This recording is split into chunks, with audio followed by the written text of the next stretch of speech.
ಕ್ರಿಸ್ತನ ಏನಾಗಿದ್ದೀವಿ? ದೇಹವಾಗಿದ್ದೇವೆ. ನಾವೇನಾಗಿದ್ದೀವಿ? ಕ್ರಿಸ್ತನ ದೇಹವಾಗಿದ್ದೇವೆ. ಇಲ್ಲಿರುವಂತ ಸಭೆಯಲ್ಲಿರುವಂತ ಪ್ರತಿಯೊಂದು ಮನುಷ್ಯರೇನಾಗಿದ್ದಾವೆ? ಅಂಗಗಳಾಗಿದ್ದೇವೆ. ಈ ದಿನ ನಾವು ಆಲೋಚನೆ ಮಾಡೋಣ, ಸಭೆಯಲ್ಲಿರುವಂತ ಎಲ್ಲಾ ಅಂಗಗಳು ಒಂದಾಗಿದ್ದಾವ ಇಲ್ಲ ಬೇರೆ ಬೇರೆ ಆಗಿದ್ದಾವ? ಸಭೆಯಲ್ಲಿರುವಂತ ಅಂಗಗಳು ಒಂದಾಗಿ ಕಾರ್ಯನಿರ್ವಹಿಸ್ತಿದ್ದಾವ ಇಲ್ಲ ಬೇರೆ ಬೇರೆಯಾಗಿ ಕಾರ್ಯನಿರ್ವಹಿಸ್ತಿದ್ದಾವ? ನಾನು ಹೇಳೋದು ಅರ್ಥ ಆಗ್ತಿದ್ಯಾ?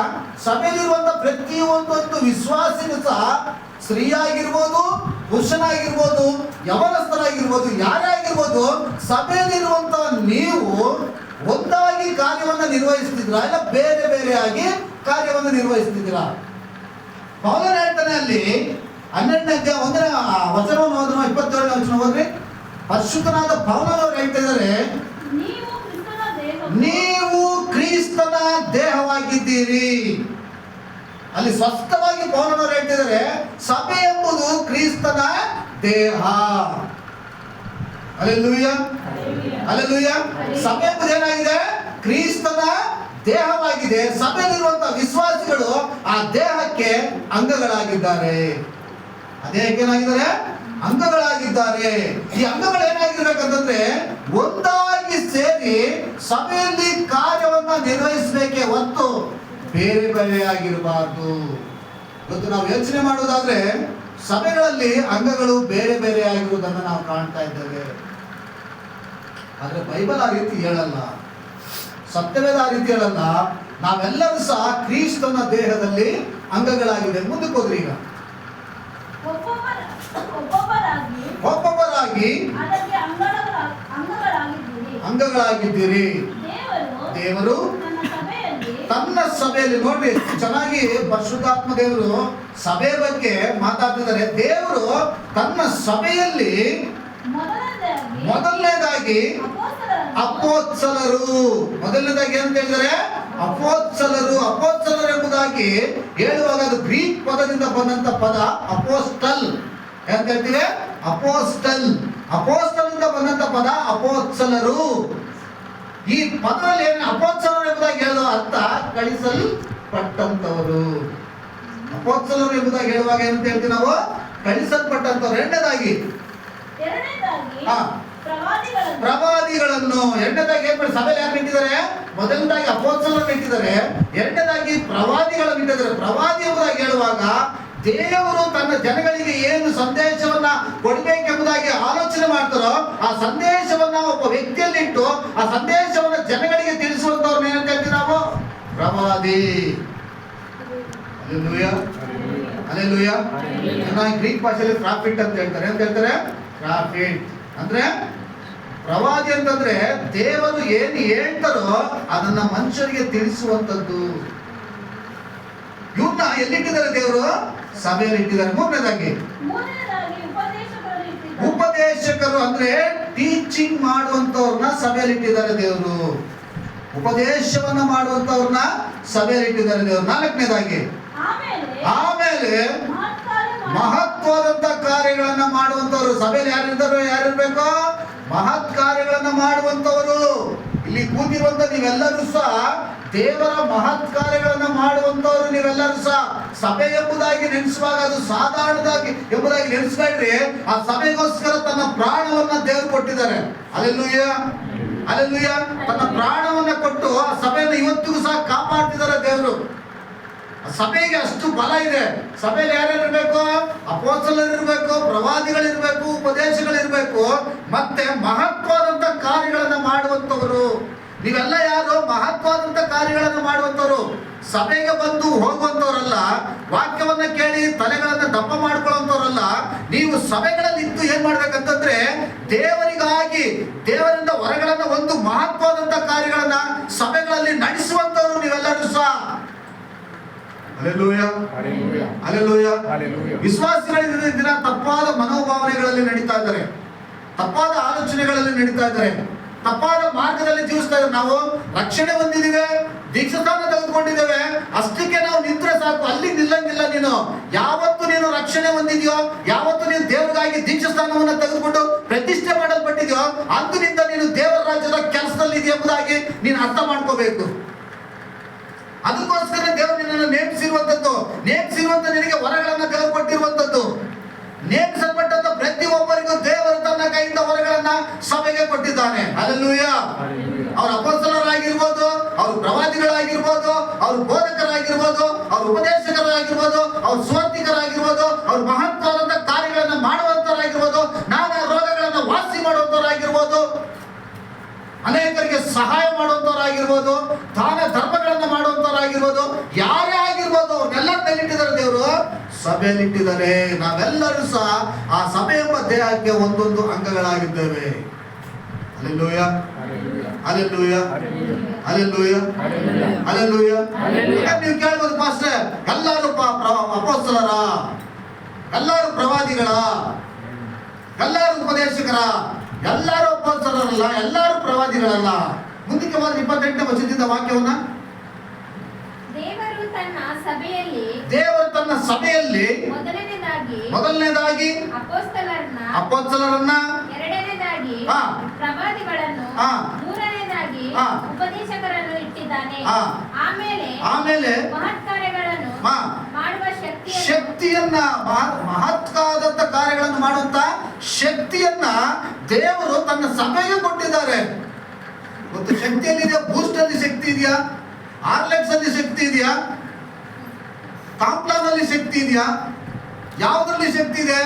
ಪರಿಶುದ್ಧಾತ್ಮ ದೇವರಲ್ಲಿರುವಂತ ಶಕ್ತಿ ಪ್ರತಿಯೊಬ್ಬ ಮಾನವನಿಗೂ ಸಹ ಆತನ ಅನುಗ್ರಹಿಸ್ತಾ ಇದ್ದಾನೆ. Hallelujah, hallelujah. ಪರಿಶುದ್ಧಾತ್ಮನಲ್ಲಿರುವಂತ ಶಕ್ತಿ. ಇವತ್ತು ಸಭೆ ಏನ್ ಮಾಡ್ಬೇಕಂತಂದ್ರೆ, ತನ್ನ ಸಭೆಗೆ ಕಾರ್ಯಗಳು ನಡಿಬೇಕಂದ್ರೆ ನಾವು ಮೊಣಕಾಲು ಊರಿ ಕುತ್ಕೊಂಡು ಪರಿಶುದ್ಧಾತ್ಮನ ಬಳಿಯಲ್ಲಿ ಕೇಳ್ಬೇಕು, ಪರಿಶುದ್ಧಾತ್ಮ ದೇವ್ರೆ, ನನ್ನನ್ನ ಸಭೆಯಲ್ಲಿ ಏನಕ್ಕಾಗಿ ಇಟ್ಟಿದೆ ಸ್ವಾಮಿ? ನಾನು ಇಟ್ಟಂತ ಉದ್ದೇಶವೇನು ದೇವ್ರೆ? ನಾನು ಏನು ಕಾರ್ಯಗಳನ್ನ ಸಭೆಯಲ್ಲಿ ನಾನು ಮಾಡ್ಬೇಕು, ಆ ಕಾರ್ಯಗಳನ್ನು ಮಾಡ್ಲಿಕ್ಕೆ ನನ್ನನ್ನ ಬಲಪಡಿಸು, ನನ್ನನ್ನ ಬಲಪಡಿಸು ದೇವ್ರೆ, ನನ್ನನ್ನ ಬಲಪಡಿಸು. ನಾನು ನಿನಗೋಸ್ಕರ ಅನೇಕವಾದಂತ ಕಾರ್ಯಗಳನ್ನು ಮಾಡ್ಲಿಕ್ಕೆ ನನ್ನನ್ನು ಬಲಪಡಿಸು. ನಿನ್ನ ವಾಕ್ಯದಲ್ಲಿ ಈ ರೀತಿ ಹೇಳ್ತಿದಲ್ಲಪ್ಪ, ಮಹತ್ವವಾದಂತ ಕಾರ್ಯಗಳನ್ನ ಮಾಡ್ತಾರೆ ಎಂಬುದಾಗಿ. ದೇವ್ರೆ, ನಾನು ಅಲ್ಪನು, ನಾನು ಯಾವುದಕ್ಕೂ ಗಣನೆಗೆ ಬಾರದವನು, ನಾನೇನ್ ಮಾಡ್ಬೇಕು ದೇವ್ರೆ? ನಾನೇನ್ ಮಾಡ್ಬೇಕು ದೇವ್ರೆ? ನನ್ನನ್ನು ಏನಕ್ಕೆ ಇಟ್ಟಿದೆ ಸಭೆಯಲ್ಲಿ? ನಾನು ರಕ್ಷಣೆ ಹೊಂದಿದಂತ ಉದ್ದೇಶವೇನು ದೇವ್ರೆ?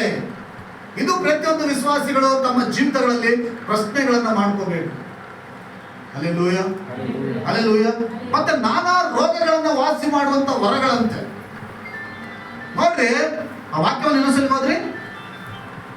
ನಾನಾ ರೋಗಗಳನ್ನು ವಾಸಿ ಮಾಡುವ ವರವನ್ನು, ಪರಸಹಾಯ ಮಾಡುವ ಗುಣವನ್ನು, ಕಾರ್ಯಗಳನ್ನು ನಿರ್ವಹಿಸುವ ಜ್ಞಾನವನ್ನು. ನೋಡ್ರಿ, ಎಲ್ಲವನ್ನ ನೋಡ್ರಿ, ನಾನಾ ರೋಗಗಳನ್ನ ವಾಸಿ ಮಾಡುವಂತ ವರವನ್ನ. ಮತ್ತು ನಾವು ಅದೇ ಕೊರಿಂಥದವರ ಪತ್ರಿಕೆಯಲ್ಲಿ ನಾವು ನೋಡೋದಾದ್ರೆ, ಅಲ್ಲಿ ವರಗಳ ಬಗ್ಗೆ ಬರೆಯಲ್ಪಟ್ಟಿದೆ. 9 ವರಗಳ ಬಗ್ಗೆ ಬರೆಯಲ್ಪಟ್ಟಿದೆ. 12ನೇ ಅಧ್ಯಾಯದಲ್ಲಿ 4ನೇ ವಚನದಿಂದ ನಾವು ಧ್ಯಾನ ಮಾಡೋದಾದ್ರೆ ಅಲ್ಲಿ ವರಗಳ ಬಗ್ಗೆ ಬರೆಯಲ್ಪಟ್ಟಿದೆ. ಈ ದಿನ ಕೆಲವರು ಏನ್ ಹೇಳ್ತಾರೆ ಗೊತ್ತಾ? ಈ ವರಗಳು ಅಪೊಸ್ತಲ ಕಾರ್ಯಕ್ಕೆ ಮುಗಿದೋಯ್ತು, ಅಪೊಸ್ತಲ ಕಾರ್ಯಕ್ಕೆ ಮುಗಿದೋಯ್ತು, ಇನ್ಮೇಲೆ ವರಗಳು ಇಲ್ಲ ಸಭೆಗಳಲ್ಲಿ, ಅದ್ಭುತಗಳಿಲ್ಲ ಸಭೆಗಳಲ್ಲಿ. ಹಾಗಾದ್ರೆ ಆ ದಿನ ಇದ್ದಿದ್ದು ಯೇಸು ಸ್ವಾಮಿ ಈ ದಿನ ಇಲ್ವಾ? ಆ ದಿನ ಇದ್ದಂತ ಪರಿಶುದ್ಧಾತ್ಮ ದೇವರು ಹಿಂದಿಲ್ವಾ? ಇವತ್ತು ಈ ಪ್ರಪಂಚದಲ್ಲಿ ಪರಿಪಾಲನೆ ಮಾಡ್ತಿರುವಂತದ್ದು ಪರಿಶುದ್ಧಾತ್ಮ ದೇವ್ರೆ. ಸಭೆಗಳನ್ನ ಪಾಲಿಸ್ತಿರುವಂತವ್ರು ಪರಿಶುದ್ಧಾತ್ಮ ದೇವ್ರೆ. ಸಭೆಯಲ್ಲಿರುವಂತಹ ವಿಶ್ವಾಸಿಗಳಿಗೆ ಆತ್ಮನ ವರಗಳು ಕೊಟ್ಟಿರೋದು ಪರಿಶುದ್ಧಾತ್ಮ ದೇವ್ರೆ. ಅವ್ರು ಇಲ್ದರೆ ನಾವು ಏನು ಸಹ ಮಾಡ್ಲಿಕ್ಕೆ ಸಾಧ್ಯತೆ ಇಲ್ಲ. ಪರಿಶುದ್ಧಾತ್ಮ ದೇವರು ಭೂಲೋಕದಲ್ಲಿ ಸಭೆಗಳಲ್ಲಿ ಇಲ್ಲ ಅಂತಂದ್ರೆ ನಾವೇನು ಮಾಡ್ಲಿಕ್ಕೆ ಸಾಧ್ಯತೆ ಇಲ್ಲ. ಇವತ್ತು ಎಷ್ಟೋ ಜನ ಸತ್ತಂತವ್ರು ಬದುಕ್ತಾ ಇದ್ದಾರೆ, ರೋಗಗಳು ವಾಸಿ ಆಗ್ತಿದಾವೆ. ಯಾರು ವಾಸಿ ಮಾಡ್ತಿರೋದವ್ರನ್ನೆಲ್ಲ? ಸಭೆಗಳಲ್ಲಿ ದೊಡ್ಡ ದೊಡ್ಡ ಅದ್ಭುತಗಳು ನಡೀತಾ ಇದಾವೆ, ದೆವ್ವಗಳು ಬಿಟ್ಟು ಹೋಗ್ತಾ ಇದಾವೆ, ನಾನಾ ವಿಧವಾದ ರೋಗಗಳು ಗುಣವಾಗ್ತಿದಾವೆ. ಯಾರು ಮಾಡ್ತಿರೋದವೆಲ್ಲ? ಪರಿಶುದ್ಧಾತ್ಮ ದೇವರು ಸಭೆಯಲ್ಲಿರುವಂತಹ ತನ್ನ ಜನಗಳನ್ನ ಉಪಯೋಗಿಸಿ ಆ ಕಾರ್ಯಗಳನ್ನ ಮಾಡ್ತಾ ಇದ್ದಾರೆ. Hallelujah, hallelujah. ಇವತ್ತು ಅಪೊಸ್ತಲ ಕಾರ್ಯಕ್ಕೆ ಮುಗಿದೋಯ್ತು. ನೀವೇನು ಅನ್ಯ ಭಾಷೆಗಳನ್ನ ಮಾತಾಡ್ತಿರಲ್ಲ, ಭಾಷೆಗಳಿಲ್ಲ, ವರಗಳಿಲ್ಲ, ಎಲ್ಲ ದುರ್ಬೋಧನೆ ಮಾಡುವಂತವ್ರು ಎಲ್ಲ ಮಾಡುವಂತ ಕೆಲಸಗಳು. Hallelujah, hallelujah. ಆದ್ರೆ ಸಭೆಯಲ್ಲಿ ಎಲ್ಲ ಸಭೆಗೋಸ್ಕರ ಏನಕ್ಕೆ ಅಂತಂದ್ರೆ ಸಭೆಯ ಕ್ಷೇಮ ಅಭಿವೃದ್ಧಿಗೋಸ್ಕರ ಇವರನ್ನ ಸಭೆಯಲ್ಲಿ ದೇವರಿಟ್ಟಿದ್ದಾರೆ. Hallelujah, hallelujah. ಆಮೇಲೆ ಪರರ ಸಹಾಯ ಮಾಡುವಂತವ್ರನ್ನ, ಪರರಿಗೆ ಸಹಾಯ ಮಾಡುವಂತವ್ರನ್ನ ಸಹ ಸಭೆಯಲ್ಲಿ ದೇವರಿಟ್ಟಿದ್ದಾರೆ. ಇವತ್ತು ಬೀದಿಗಳಲ್ಲಿ ನೀರುಗಳನ್ನ ಕೊಡ್ತಾರಲ್ಲ, ಬಸ್ ಸ್ಟ್ಯಾಂಡ್ಗಳಲ್ಲಿ ನೀರುಗಳನ್ನ ಕೊಡ್ತಾರೆ. ಅನೇಕ ಇದೆಲ್ಲ ಎಲ್ಲಿಂದ ಬಂತು? ಈ ಬೈಬಲಿಂದನೇ ಎಲ್ಲ ಬಂದಿರುವಂಥದ್ದು. ಕ್ರೈಸ್ತರ ದಿನಗಳಲ್ಲಿ ಮಾಡಿದ್ರು, ಅವ್ರು ಬಿಟ್ಟ ನಂತರ ಈಗ ಏನ್ ಮಾಡ್ತಾರೆ, ಬೇರೆ ಜನಗಳನ್ನ ಮಾಡ್ಕೊಂಡು ಹೋಗ್ತಾ ಇದ್ದಾರೆ. ಈ ಕ್ರೈಸ್ತರು ಮಾಡಿದಂತ ಎಲ್ಲ ಕೆಲಸಗಳೇ ಇವತ್ತು ಲೋಕದಲ್ಲಿ ನಡೀತಾ ಇರುವಂಥದ್ದು. ಆ ದಿನಗಳಲ್ಲಿ ನೋಡ್ಬೇಕಾದ್ರೆ ನಮ್ಮ ಒಂದು ದೇಶಗಳಲ್ಲಿ, ನಮ್ಮ ಒಂದು ರಾಜ್ಯಗಳಲ್ಲಿ ಮನುಷ್ಯನಿಗೆ ಸರಿಯಾದಂತ ವಸ್ತ್ರಗಳು ಇರಲಿಲ್ಲ. ಪ್ಯಾಂಟ್ ಯಾರು ಕೊಟ್ಟು? ಬ್ರಿಟಿಷರ್ ಕೊಟ್ಟಿರೋದು ಪ್ಯಾಂಟ್. ನಾವು ಪ್ಯಾಂಟ್ ಅಂತ ಏನು ಗೊತ್ತಿರಲಿಲ್ಲ. ನಾವೆಲ್ಲ ಆ ದಿನಗಳಲ್ಲಿ ಆ ಕಾಟನ್ ಬಟ್ಟೆಗಳನ್ನು ಹಾಕೊಂಡು ತಿರುಗ್ತಿದ್ದಂಥವ್ರು. ಅದನ್ನ ಹೇಳ್ಬಾರ್ದು, ಒಂದು ಗೋಸಿ ಪಂಚೆಯನ್ನು ಕಟ್ಕೊಂಡು ನಾವು ತಿರುಗ್ತಾ ಇದ್ವಿ. ಪ್ಯಾಂಟ್ ಎಲ್ಲಿಂದ ಬಂತು? ಉಡುಗೊರೆ ಕೊಟ್ಟಿರೋದು ಕ್ರೈಸ್ತವ್ರು ಎಲ್ಲವೂ ಸಹ. ಶರ್ಟ್ ಉಡುಗೊರೆ ಕೊಟ್ಟವ್ರು ಯಾರು? ಕ್ರೈಸ್ತವ್ರು. ಆ ದಿನಗಳಲ್ಲಿ ದುಬ್ಬ ಇದ್ದು ಅನೇಕವಾದಂತ ಕಚ್ಚೆ ಪಂಚೆಗಳನ್ನು ಹಾಕೊಂಡು ಜೀವನ ಮಾಡ್ತಾ ಇದ್ವಿ. ನಾವು ಸ್ವಲ್ಪ ವರ್ಷಗಳ ಹಿಂದೆ ಹೋದ್ರೆ ಅನೇಕರಿಗೆ ಅರ್ಧ ಬಟ್ಟೆ ಇರ್ತಾರೆ, ಅರ್ಧ ಪಂಚೆ ಉಟ್ಕೊಂಡು ತಿರುಗ್ತಾ ಇರ್ತಾರೆ. ಇದ್ದಂಥ ದಿನಗಳಲ್ಲಿ ಎಲ್ಲ ಕಾಲ ಬದಲಾಗ್ತಾ ಬರ್ತಾ ಇದೆ. ಹಲ್ಲೆಲೂಯಾ. ಪರರ ಸಹಾಯ, ಜನಗಳಿಗೆ ಒಳ್ಳೇದು ಮಾಡ್ಲಿಕ್ಕೋಸ್ಕರ ಕ್ರೈಸ್ತರು ತಮ್ಮ ಪ್ರಾಣಗಳನ್ನ ಕೊಟ್ಟಿದ್ದಾರೆ. ಮತ್ತು ಕೆಲವು ಕಡೆ ಹೇಳ್ತಾರೆ, ಸಭೆಗಳಲ್ಲಿ ದಶಭಾಗಗಳನ್ನ ತೆಗೆದುಕೊಳ್ತಾ ಇದ್ದಾರೆ, ಸಭೆಗಳಲ್ಲಿ ಕಾಣಿಕೆಗಳನ್ನ ತೆಗೆದುಕೊಳ್ತಾ ಇದ್ದಾರೆ ಎಂಬುದಾಗಿ ಅನೇಕರು ಈ ಕ್ರೈಸ್ತ ಸಭೆಗಳು ಏನಾಗ್ತಿದ್ದಾರೆ ಅಂತಂದ್ರೆ ಅನೇಕವಾದ ನಿಂದನೆಗಳನ್ನ ಹಾಕ್ತಾ ಇದ್ದಾರೆ. Hallelujah, hallelujah. ಆದ್ರೆ ಕಾಡು ಜನಗಳಲ್ಲಿ ಏನ್ ಸಿಗುತ್ತೆ? ಕಾಡು ಜನಗಳಿಗೆ ಸ್ವಾರ್ಥ ಸಾರಕ್ಕೆ ಹೋಗ್ತಿದ್ರಲ್ಲ ಮಿಷನರಿಗಳು, ಅವ್ರಿಗೆ ಏನ್ ಸಿಕ್ತಿತ್ತು? ಅಲ್ಲಿ ಕಾಣಿಕೆ ದಶಭಾಗ ಸಿಕ್ತಿತ್ತು. ಅವ್ರಿಗೆ ತಮ್ಮ ಪ್ರಾಣಗಳನ್ನೇ ಮುಡುಪಾಗಿಟ್ಟು ಏನ್ ಮಾಡ್ತಿದ್ರು? ಸುವಾರ್ತೆಯನ್ನ ಸಾರ್ತಾ ಇದ್ರು. ಇವತ್ತು ಆಫ್ರಿಕಾ ಖಂಡ ಇಷ್ಟೊಂದು ಬೆಳೆದಿರೋದ ಕಾರಣ ಕ್ರೈಸ್ತ ಮಿಷನರಿಗಳೇ. ಇಂಡಿಯಾದಲ್ಲಿ ದಲಿತರಿಗೆ ಸ್ವಾತಂತ್ರ್ಯ ಸಿಕ್ಕಿರುವಂತದ್ದು ಕ್ರೈಸ್ತ ಮಿಷನರಿಗಳೇ. ಅವತ್ತು ಕ್ರೈಸ್ತ ಮಿಷನರಿಗಳಿಲ್ಲ ಅಂತಂದ್ರೆ ಇವತ್ತು ಸಹ ನಾವು ಗುಲಾಮ್ಗಿರಿಲಿ ಇರ್ಬೇಕಾಗಿತ್ತು. ದೇಶದಲ್ಲಿ ಗುಲಾಮ್ಗಿರಿಲಿ ಇರ್ಬೇಕಾಗಿತ್ತು ನಾವೆಲ್ಲರೂ ಸಹ. ಇಲ್ಲಿಗೊಂದು ಚಿಪ್ ಕಟ್ಕೊಂಡು ಹಿಂದ್ಗಡೆ ಗುಂಡಿಗೆ ಒಂದು ಪರ್ಕೆ ಕಟ್ಕೊಂಡು ನಾವು ತಿರುಗಬೇಕಾಗಿತ್ತು. ಅಂತ ಒಂದು ಹೀನ ಸ್ಥಿತಿಲಿ ಇತ್ತು ನಾವೆಲ್ಲರೂ ಸಹ. ಅದನ್ನೆಲ್ಲ ನೀಗಿಸಿದವರು ಬಾಬಾ ಸಾಹೇಬ್ ಅಂಬೇಡ್ಕರ್ ಅವರು. ಅವರು ಈ ಒಂದು ದೇಶಕ್ಕೆ ಕಾನೂನು ಸುವ್ಯವಸ್ಥೆಯನ್ನು ತಂದಿಲ್ಲ ಅಂತ ಹೇಳುವುದಾದ್ರೆ ಇವತ್ತೆಲ್ಲ ನಾವೆಲ್ಲರೂ ಸಹ ಗುಲಾಮ್ಗಿರಿ ಆಗಿರ್ಬೇಕಾಗಿತ್ತು. ಗುಲಾಮರಾಗಿ ನಾವು ಜೀವಿಸಬೇಕಾಗಿತ್ತು. ಈ ಸಮಯದಲ್ಲಿ ದೇವರವ್ರನ್ನ ಈ ಲೋಕದಲ್ಲಿ ಇಟ್ಟು ಅವ್ರ ಮುಖಾಂತರ ಈ ಒಂದು ಏನ್ ಜನಾಂಗ ಅಂತಿದಾರೆ, SC ST ಜನಾಂಗ ಅಂತ ಏನಿದಾರೋ ಇವ್ರಿಗೆಲ್ಲರಿಗೂ ಸಹ ಒಂದು ಒಳ್ಳೆದನ್ನ ಮಾಡಿದ್ದಾರೆ ಅಂತ ನಿಲ್ಲಿಸುವಾಗ ಅದು ದೇವರೇ ಅವರನ್ನ ಇಟ್ಟು ಲೋಕದಲ್ಲಿ ಅವ್ರ ಮುಖಾಂತರ ದೇವ್ರ ಕಾರ್ಯ ಮಾಡಿಸಿದ್ದಾರೆ. ನಾವು ಓದಂಗಿರ್ಲಿಲ್ಲ, ಓದ್ಬಾರ್ದು, ಶೂದ್ರನ್ನು ಓದ್ಬಾರ್ದು. ಓದಿದ್ರೆ ನಾಲ್ಗೆನ ಕಟ್ ಮಾಡ್ತಾ ಇದ್ರು. ಕೇಳಿದ್ರೆ ವಾಕ್ಯವನ್ನ ಕೇಳಿದ್ರೆ ಕಿವಿಲಿ ಸೀಸಗಳನ್ನ ಕಾಯಿಸಿ ಮುಗ್ತಾ ಇದ್ರು. ಇಂಥ ಪರಿಸ್ಥಿತಿಯಲ್ಲಿ ಇದ್ದು ನಾವೆಲ್ಲರೂ ಸಹ ಮತ್ತು ನಮಗೆ ಸ್ವತಂತ್ರ ದೊರಕಿದೆ ಅಂತಂದ್ರೆ ದೇವರಿಗೆ ಸ್ತೋತ್ರ ಮಾಡಬೇಕು. ಪರರ ಸಹಾಯ ಅವತ್ತವ್ರು ಬಾಬಾ ಸಾಹೇಬ್ ಅಂಬೇಡ್ಕರ್ ಮಾಡಿಲ್ಲ ಅಂತ ಹೇಳಿದ್ರೆ ನಾವೆಲ್ಲರೂ ಸಹ ಇನ್ನೂ ಸಹ ಅವ್ರ ಮುಂದೆ ಹೋಗಿ, ಸ್ವಾಮಿ ನನಗೆ ಕೆಲಸ ಇದ್ರೆ ಕೊಡು, ದೂರ ನಿಂತ್ಕೊಳ್ಳೋ ನೀನು ಅಂತಂದ್ರೆ ದೂರ ನಿಂತ್ಕೋಬೇಕಾಯ್ತು. Hallelujah, hallelujah. ಎಲ್ಲ ನಮ್ಗೆ ದೊರಕಿರೋದೆಲ್ಲ ದೇವ್ರ ಕೃಪೆಯಿಂದನೇ. ದೇವ್ರ ಕೃಪೆಯಿಂದ ನಮ್ಗೆಲ್ಲ ಸಹ ದೊರಕಿರುವಂಥದ್ದು. ಪರರ ಸಹಾಯ, ಪರರಿಗೋಸ್ಕರ ಮಾಡುವಂಥದ್ದು. ಎಲ್ಲ ವರಗಳನ್ನ ದೇವರು ಏನ್ ಮಾಡಿದ್ದಾರೆ ಅಂದ್ರೆ ನಮಗೆ ಕೊಟ್ಟಿದ್ದಾರೆ. ಆ ಗುಣಗಳನ್ನು ಸಹ ದೇವರು ಏನ್ ಮಾಡಿದ್ದಾರೆ? ನಮಗೆ ಕೊಟ್ಟಿದ್ದಾರೆ. ಇದೆಲ್ಲಿ ಇರ್ಬೇಕಂದ್ರೆ ಸಭೆಯಲ್ಲಿ ಇರಬೇಕು. ಪರರಿಗೆ ಸಹಾಯ ಮಾಡುವಂಥದ್ದು ದೇವರ ಮಕ್ಕಳದ್ದು ಮನೋಭಾವನೆ ಆಗಿರೋ ಆ ಗುಣಗಳನ್ನ ದೇವರಿಂದ ಪಡ್ಕೋಬೇಕು. ದೇವರೇ ನಂತರ ಸಹಾಯ ಮಾಡ್ಬೇಕಂತ ಆಲೋಚನೆ ಮಾಡ್ತೀನಿ. ಇದಕ್ಕೆ ಬೇಕಾಗಿರುವಂತ ವೆಚ್ಚ ಎಷ್ಟಾಗುತ್ತೆ ನನಗೆ ಗೊತ್ತಿಲ್ಲ ಸ್ವಾಮಿ. ಇದಕ್ಕೆ ಬೇಕಾದಂತ ಸಹಾಯ ಮಾಡ್ಲಿಕ್ಕೆ ನನಗೆ ಜ್ಞಾನ ಏನ್ ಬೇಕು? ಜ್ಞಾನ, ಒಂದು ಗುಣ ನನಗೆ ಕೊಡಿ ಸ್ವಾಮಿ ಎಂಬುದಾಗಿ ನಾವು ಕೇಳಿ. ಹಲ್ಲೆಲೂಯಾ. ಈ ರೀತಿ ನಾವು ದೇವರ ಒಂದು ಕಾರ್ಯಗಳನ್ನ ನಾವು ಮಾಡಬೇಕಾದ್ರೆ ದೇವರು ನಮ್ಮನ್ನ, ನಮ್ಮ ಕುಟುಂಬಗಳನ್ನ ಆಶೀರ್ವಾದ ಮಾಡ್ತಾರೆ. Hallelujah, hallelujah. ಅದೇ ರೀತಿಯಲ್ಲಿ ರೋಮಪುರದವರ ಪತ್ರಿಕೆ